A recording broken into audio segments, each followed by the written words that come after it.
गायत्री मन्त्रम्। ॐ भूर्भुवस्वः तत्सवितुर्वरेण्यं भर्गो देवस्य धीमहि धियो यो न प्रचोदयात्।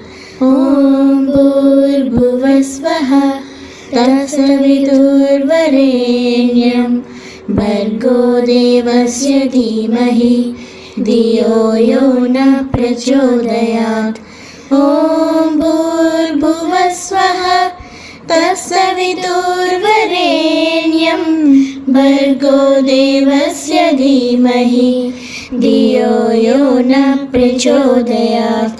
ॐ भूर्भुवस्वः तत्सवितुर्वरेण्यं भर्गो देवस्य धीमहि धियो यो न प्रचोदयात्।